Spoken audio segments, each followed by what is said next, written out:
शीतल अनि क्या आनन्द आउँछ क्या यो ठाउँमा चाहिँ। कति राम्रो रोड थियो। यो अस्तिको 12 गतेको पानीले चाहिँ अहिले एकदम गेगरहरू रहेछ यहाँनिर है। यस्तो आनन्द आउँछ नि यो ठाउँमा बस्नलाई, फोटो खिच्नलाई। यति राम्रो रोड थियो यहाँको। तर अब अहिले अब केही बनाउनलाई पनि केही बिगार्नु पर्छ भन्छन् नि होइन। त्यही भएर अलिकति बिग्रेको चाहिँ छ। तर पनि एकदम रमाइलो लाग्छ है मलाई त्यतिर चाहिँ। एकदम आनन्द आउने खालको छ। कति मान्छेहरू घुम्न पनि आउनुहुन्छ यहाँ। रोड पनि त्यस्तै A1 छ होइन। म चाहिँ अहिले मेरो भदैनी र म चाहिँ निस्केको छौँ अहिले एकछिन। रियासना कस्तो लागिरहेछ त? राम्रो लागिरहेछ? मलाई चाहिँ अब समय है फेरि यहाँ त खल्ला खुल्लिङ छ।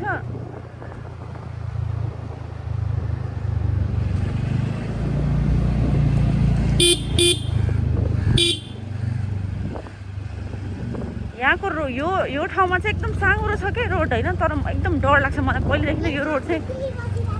हो र तिम्रो साथीले मैले देखिनँ नि त। यो रोड चाहिँ मलाई पहिलेदेखि नै एकदम अप्ठ्यारो लाग्छ क्या यो रोड। अनि अलि साँघुरो पनि भएर होला सायद है।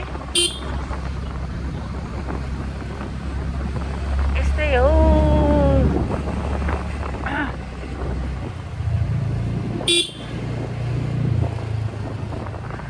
जहाँ पनि बाइक रोकेर राख्दाखेरि चाहिँ ठुलो गाडीहरू आउँदाखेरि चाहिँ साइडै पुग्दैन क्या।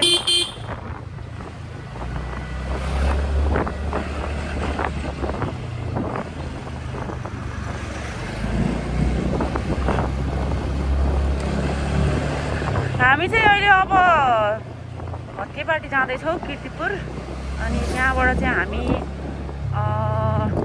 रियासनाको एउटा काम छ, सानो काम। त्यो सानो काम गर्छौँ अनि त्यस पछाडि त्यहाँबाट चाहिँ हामी घर आउँछौँ।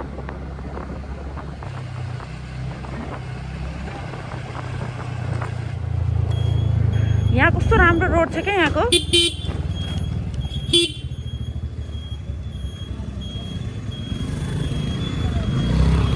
तर अहिले चाहिँ लास्टै बिग्रेको रहेछ होइन। यो 12 गतेको ओहो पानीले चाहिँ बिगारेको रोड हो खासमा। अर्को बाटो हिँड्थेँ म तर अलि माथिसम्म चाहिँ राम्रो थियो। त्यही भएर चाहिँ यो बाटो हिँडेको हो म। ओ ट्विन्स सेम बाइक।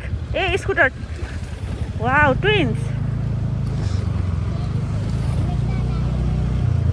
बुवाले हेलमेटै लाउनु भएको छैन है। बुवाको घर यतै होला नि त।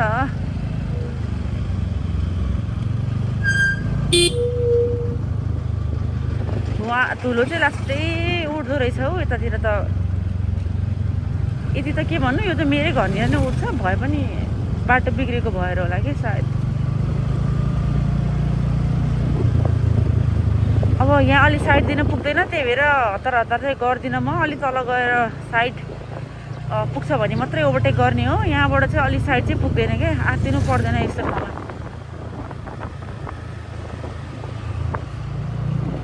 हो धुलो पर्यो आँखामा। यत्रो चस्मा लगाउँदाखेरि पनि धुलो परिरहेछ यार। भनेपछि धुलो यो चाहिँ राम्रो बाटो छ नि।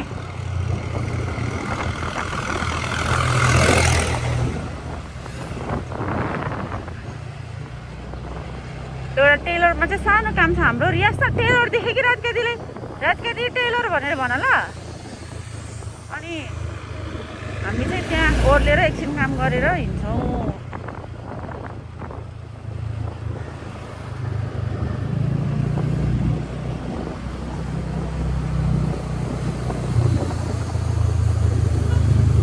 ओ माई गड यो पप्पीको त एकदम बिजोग रहेछ त यार।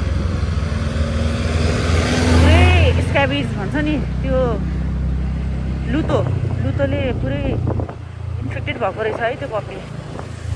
यतातिरको मान्छे कोही हुनुहुन्छ यसो पशुप्रेमीहरू भने एकतालि मेसेज गरेर रेस्क्यु गर्न लगाइदिनु भयो हुन्थ्यो नि है। यो ठाउँमा चाहिँ प्रायः जहिले पनि यस्तै हुन्छ है। यहाँ जाम हुन्छ, ठाउँ सानो छ।